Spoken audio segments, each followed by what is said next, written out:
Hey everyone, my name is Bruno and today's video is about Executor and how you can play him solo and get really overpowered early with the right relics.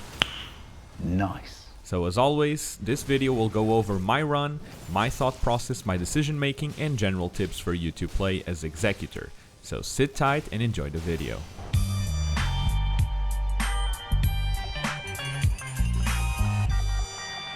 So the Executor is probably my favorite character right now in all of Night Rain, just because of its different playstyle and very Sekiro-like parry mechanic.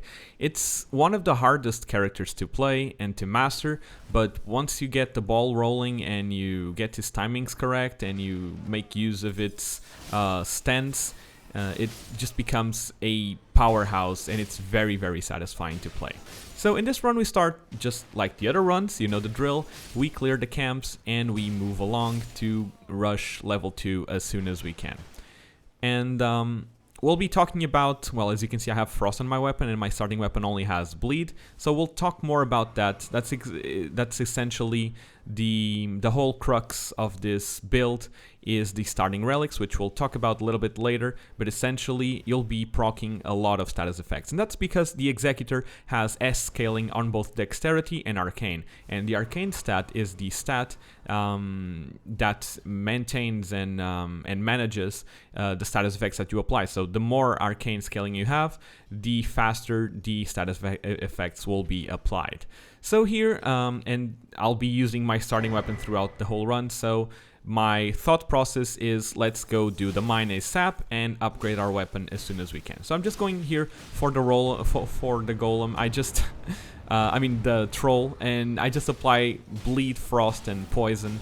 It's very, very strong. As you can see, we can clear camps very, very fast, and that's actually one of the particularities of the Executor, which is you really don't want to be using his art that much. Stance is great for bosses, but it's a very slow and low damage stance, which you only want to capitalize on the fights that you have time or that you know you can parry really well, because it's very, very slow. So for most of the run, we're just going to be using our starting weapon with just all the status effects we can attain and just stack them onto our enemies. So here I just go upgrade to level 3, and I already see a Misbegotten, which is a fairly standard and easy enemy to take down, so we're gonna do just that. And you'll see just the amount of damage that we have, even at level 3. It's completely ridiculous.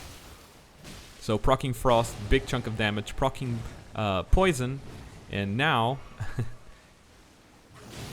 proccing Bleed. And look at that damage, like in just a few seconds, half of its health bar is already gone, and I'm not even playing that well. Now I parry him, and this is actually something that not a lot of people know, which is you can actually parry with the animation of entering your stance and not just within the stance itself. So if you press triangle plus L2 in the right timing, you'll actually parry and then enter stance. So, and that's one of the, well, the things that you really need to master when playing as the Executor, and we'll talk a bit about that later as well. So here I just take physical damage negation because it's overall great. This is just great in every character. Like the less damage you can receive and the more damage you can deal is pretty much the name of the game. So here I check my map, and now since I have the Smithing Stone 2, I'm looking forward to a merchant so that I can upgrade my weapon, because every time there's a merchant on the map, and you can check that by opening your map and then pressing triangle, you know that there's a forge nearby. So that's where you upgrade your weapons. So I spot this fort over here and I just go to it. Since I see the health bars depleting in the distance, I already know that it's a Virgin Abductor. So it's an okay boss. I really don't have a preference. You just need to be mindful of the enemies that are surrounding. But as you can see, they're pretty much unaware because you're invisible. And this is the second biggest feature of this build, and it will come very relevant later on. And I'll tell you exactly why that is and how you can capitalize on it. So here I'm just finishing up the Abductor version. It's very weird that he came down here. He never does that, so... But it's fine. Just make sure you clear the mobs around. So here I just take the Monk's Flame Mace because it has a passive that improves my critical hits. And when playing as Executor, especially if you're utilizing your parries right, you'll be dealing a lot of critical hits. Because you can stance break pretty much every enemy in just a few parries. So anything that boosts that is greatly encouraged for you to take. Now, as per usual, I'm going to climb the fort because there's a special hidden trigger, which is in the inside of the room that I'm going right now, which will trigger a map effect, which can be either showing you where scarabs are or showing you where the treasure are. So it's always useful for you to come look at these places.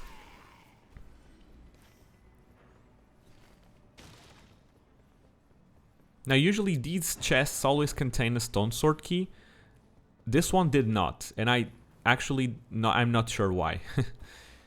But also, these forts always have a merchant, so I know go look for the merchant to upgrade. And I realize the storm's already closing, but we have just about enough time to get our weapons upgraded and to get our first church and flask upgrade. So here I just buy the Smithing Stone 1 and then upgrade twice our first starting weapon, which is all that you need, really.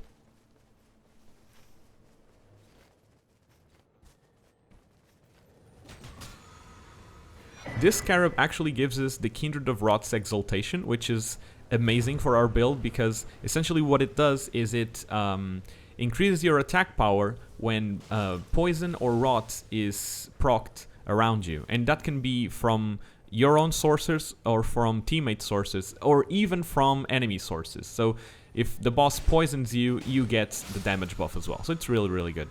Now we have the Spear Talisman. It's really not useful for this character because the katana deals slashing damage mainly and not thrusting damage, even though I believe some of the katanas can have like a special R2 which does thrusting damage, and Piercing Fang Ash of War actually does that as well, but it's not particularly useful. So here we go for the third scarab, I mean, of the run.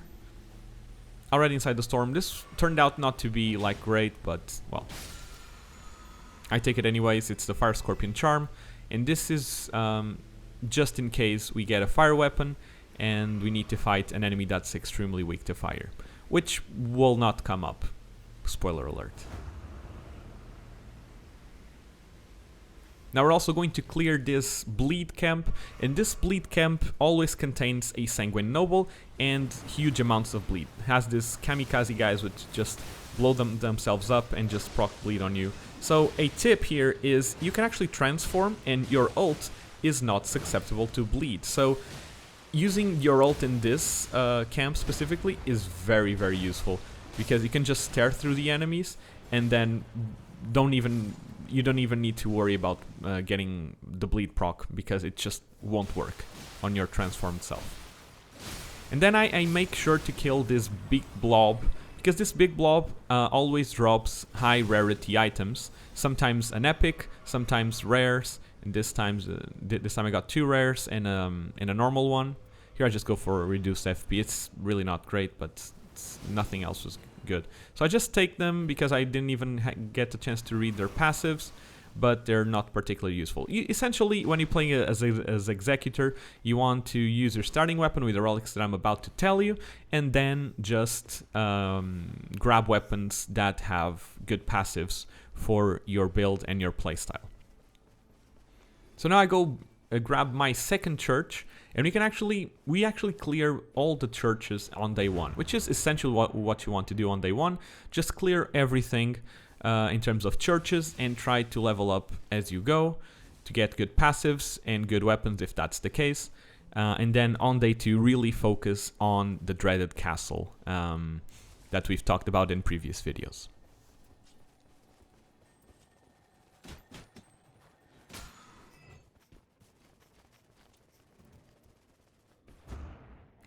I've seen people struggling with traveling with these birds, and really the best tip I can do is the less you do, the better. Like if you just press triangle to hop on, and then just drop your controller. It will take you every single time to its a destination, which is the white line on the map, and you can even see while you're riding it. So just don't do anything and you will not fall off the bird.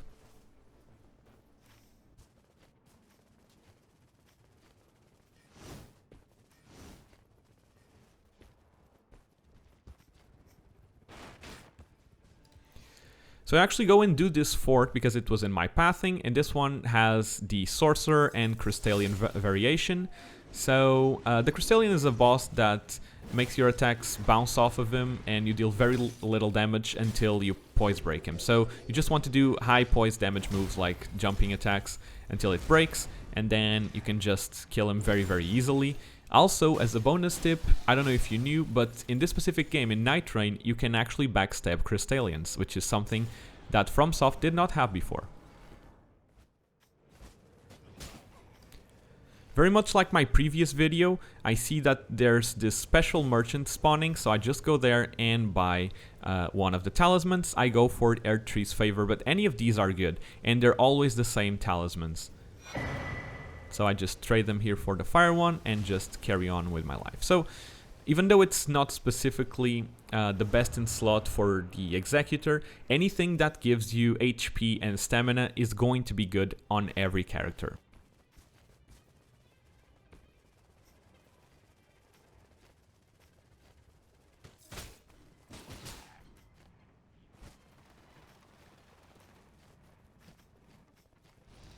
So here I was just wrapping up the day one. There wasn't really any locations I could clear, so I just stumbled around and killed as many mobs as I could. So I see that it's these demi-human variations, so most likely it will be the demi-human queen plus the little one from the DLC combo. I always start these night fights by applying the AoE Frost, and just take a look at this damage. This build is so crazy. Having a +2 weapon with all the status effects that they want, it's just incredible. And is not even noticing me. And this is not a bug, guys, okay? This is a feature that comes from one of your relics. So that's Demi-Human Queen done, and now the Demi-Human Swordmaster, that's how he's called. So he's kind of bugged here actually, because well, now he notices me. And look at this damage, my god. And yeah, he's quite lost because he has frost on him, and as long as he has frost, I'm near invisible. So I just kind of taunt him here, and he will just die to the poison.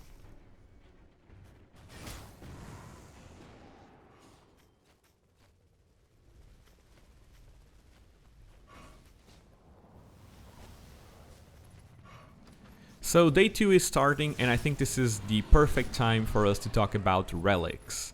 So essentially there's these best in slot relics for Executor, and really you shouldn't be using anything else. So the 2 mandatory relics that you absolutely must have is Knight of the Miasma and Knight of the Wise. Knight of the Miasma is the relic that you gain once you defeat the Ice Dragon Knight Lord. And what it does is it changes the compatible armament skill, which is your L2, to Chilling Mist at the start of the expedition.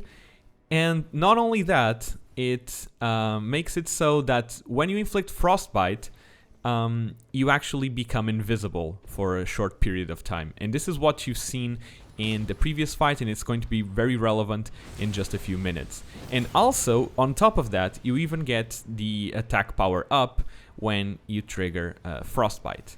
And the other one, which is the Knight of the Wise, is the one you get from defeating the Sentient Pest Night Lord, which is the combination of that weird ground thing and moth enemy. And what it does is it increases your maximum FP, which is fine, but the real kicker here is that your starting armament also deals poison damage, okay? And more than that, poison and rot in the vicinity increases your attack power, and this will combo off nicely off of the starting talisman that we found. And all of these effects stack So you're getting more attack damage from frostbite, you're getting more attack damage from poison, and you're getting more attack damage from poison on top of that. And on top of that, you're even applying bleed. So it's just this cocktail of status effects and buffs that really makes you shred your enemies. And this is just, there's no reason for you to not use these, and your third slot is flexible. You can slot it in wherever you think it's most useful for you. Personally, I'm using these flowers because the HP recovery from the charge dart can come really clutch.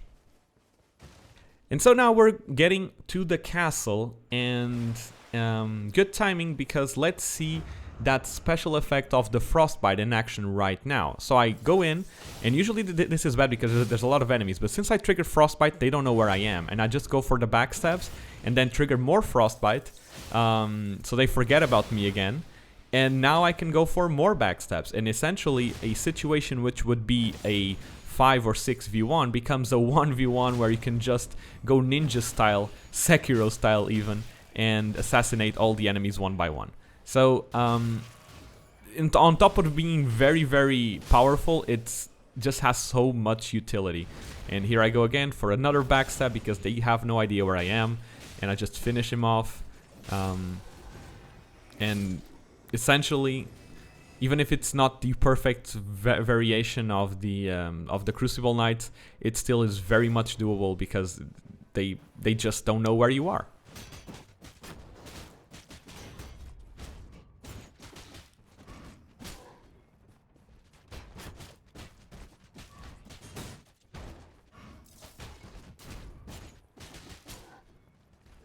And so we've talked about relics, we've talked about equipment, but we haven't talked about the Executor himself. So let's look at his kit and see exactly how he should be played and how you can take advantage of every skill that he has. So Executor's passive is actually the most underwhelming skill that he has. It simply states that whenever you recover from a status ailment, you get a damage boost and a stamina recovery boost. It will very rarely come up, and you shouldn't really rely on it. It's a nice to have, but it shouldn't really... Ideally, you will never proc this because you don't want to get status effects. It's not worth to get poisoned just to proc this ability. What we want to focus on is his art, which is his L2 plus triangle, which is the Cursed Sword. So this is a stance-based skill where he draws out his sword and he's ready for parrying and attacking. And the great thing about this is it incorporates a Sekiro-style parry where a perfect deflect will not deal any damage to you or any stamina damage. So given that you can parry and match the timing successfully, you're pretty much unstoppable and undefeatable. The catch here is that while in stance, you cannot use your regular weapons. You actually use the Cursed Sword, and so you're limited both to its moveset and to its damage, which is quite low, to be honest, and you shouldn't really rely on them. That's why I mentioned that you should really use your regular weapons to clear camps, because the Cursed Sword, even though it's reliable, it's very slow because it does not deal a lot of damage, and the damage of the sword itself scales off of your level and not of your current weapon. However, this is not all, and the stance has more tricks up its sleeve. One of the most important is your L2, which is a sweeping attack that you can do with your weapon, which can actually be buffed. And how do you buff your weapon, you ask? Well, you just parry and deflect. So if you deflect enough attacks, usually it takes about 3, your weapon starts glowing yellow. From that point on, you have access to an enhanced version of the L2, plus your regular attacks with the Cursed Sword deal more damage. So on one hand we have a lot of damage thanks to our status effects proccing, and on the other hand we have a very good all-around parry that can parry every attack in the game. So how do we make them work together? And this is where the hidden mechanic of switching stances comes into play. When you actually press triangle plus L2, you have the parry frame similar to a L1 when you're in stance. So you can actually switch in and out of the stance while changing weapons. So what you want to do is essentially is to deal as much damage as you can with your regular weapons, and then when you're going to receive an attack, you start to parry. And then parry the last attack of the chain and change it back to the regular weapon, start the assault again. So this dance and this stance switch is really the meat and why the Executor is such a hard character to play correctly. Because you really need to optimize the time that you're staying on the offensive, but you need to use the parries themselves. So you don't want to be always in stance, because on top of not dealing too much damage, your dodges are way inferior, and you're just overall very much less mobile than you would be playing without the stance. On top of all of this, these deflects not only negate all the damage that you receive in stamina damage, they actually build poise damage on your targets, which means you can poise break your enemies by just deflecting. And as you can see, I do here, the most optimal way to dish damage when this happens is just to deflect your enemies until it poise breaks, and then quickly get out of stance and then riposte with your regular weapons to proc those bleeds, those frosts, and that poison. Okay, so this is very hard to do, and you really need to be on top of your game and just practice the character. But once you get this combo and this flow going, you'll be unstoppable. And finally, the Executor's ult allows him to transform into a primordial beast. In this form, you have access to a different moveset, you deal way more damage, and you have a bigger health pool. So the way I usually play with this ult on is I spam R1s until at the end of the chain, and when the ult is just about to run out, I long press an L2. You have access to lots of moves while in beast form. You have the standard strings, which are R1s.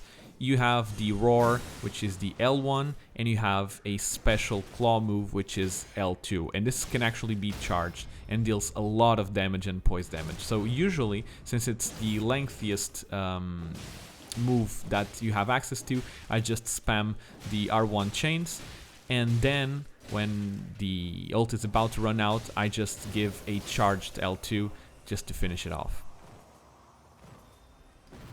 Here you can see me being a little bit indecisive because Rivers of Blood is really good in this game, but the inflict blood loss at low HP ends up being better just because it can also apply to your art, which means that your cursed sword can actually deal bleed, which is something that you normally are not able to.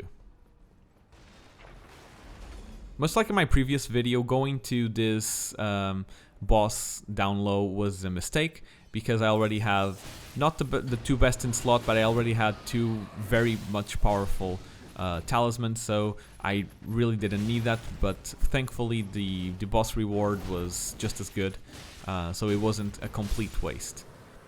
I'm just dispatching the lion and this few banished knights just to farm more runes.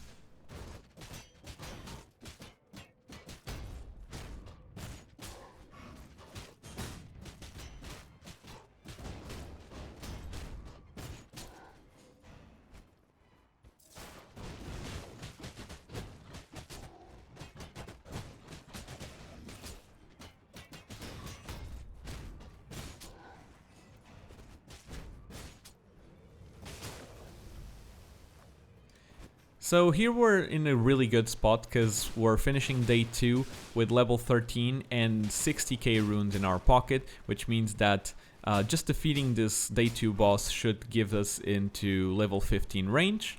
So I'm pretty confident and I'm pretty comfortable with this. I'm just looking around to see if there's any more mobs that I can farm while the circle is closing, but overall we're in a pretty good spot. So from this mob combination, I can already tell that we're going to get a 3 Sentinel gang as our day 2 boss, which to be honest it's going to be a pushover with the current build that we have and all the status effects. So I just start by applying Chilling Mist and then just start whacking away. Frost, Poison, Bleed, you know the drill. And actually here I use my L2 with the Cursed Blade, and this is actually something I don't know if you guys know, which is you can actually store that cursed energy even if you put away your weapon and change stances, and then you can just use it whenever you want.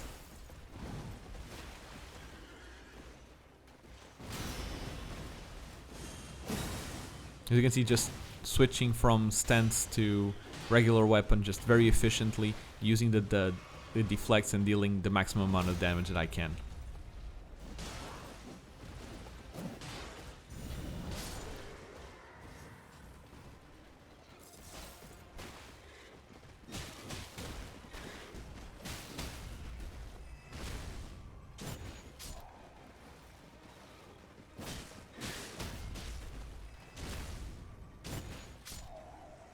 So here is a little bit of personal preference, but I usually take recovery speed over maximum stamina. And just before moving on to day 3, I just go farm a little bit, just so we can get extra runes to buy yourself something nice and get level 15.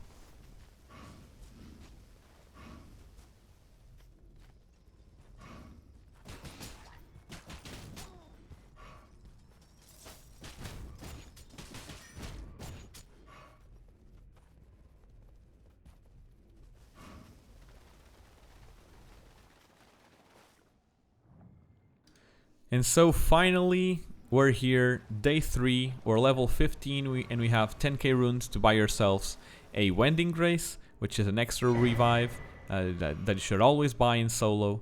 And yeah, I just go straight to the boss. And we can talk a little bit about the boss itself now. This is Tricephalos, which is the 3-headed dog. It's the first Night Lord that you'll fight. It's not a hard fight. But it's a good starting point for you to practice your solo runs. So essentially I start by doing what I just mentioned that I would be doing, which is applying status effects and then parrying whenever needed. And essentially what this dog does is he swings around the sword and has these tackle attacks and bite attacks. The sword itself is not hard to dodge.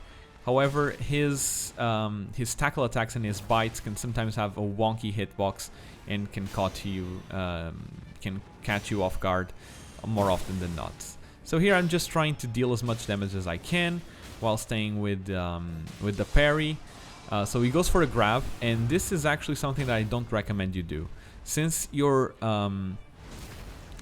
dodge is heavily nerfed whenever you're in stance. If you see an enemy prepare a grab attack, just go off stance and do a normal roll. You'll be better off. Now he goes on to the second phase where he just splits. Here, if you have a holy weapon, you can really stop him in his tracks. Not the case here, but it doesn't really matter because we're so strong that we can withstand the assault. So I'm here just in stance. My advice here is try to keep all 3 of them in your frame, so you don't get surprised by attacks that come from behind, which is usually something you don't want to have, and just make up some distance so you can really control exactly what they're doing. And as you can see, like the hitboxes are a bit wonky. Sometimes they work in your favor and they just whiff, but some other times they do not work in your favor and you whiff them. Like you go for attacks and you just miss, even though you're like right next to it. So if you're still struggling with this boss and with matching its attack timings, the best advice I can give you is whenever you're going to dodge, you need to dodge earlier than what you think you need to dodge. And this is because of just the way that FromSoft games have always been coded. There's always been like this slight amount of input lag that maybe you don't find in other similar games. From the top of my head, I've been playing the first Berserker Kazan and Expedition 33, and on both of those games you could parry in the precise moment that the attack connects. In FromSoft games you always need to be a little bit earlier. It's just how it is. You get a feel for it and you'll learn, and then it will become second nature. So now he splits up for the final time, and I just go for the ult, and I just go for the kill. And the thing is, I'm so powerful right now that they can't do anything. So I just focus this guy and bam. Just like that, a beast has killed another beast. So GG, if you're going to attempt your first solo run, I definitely recommend you go for the Tricephalos. This has been a Executor guide. I hope you guys enjoyed. Let me know in the comments which other characters or bosses you want me to see tackle, and I'll catch you guys in the next one.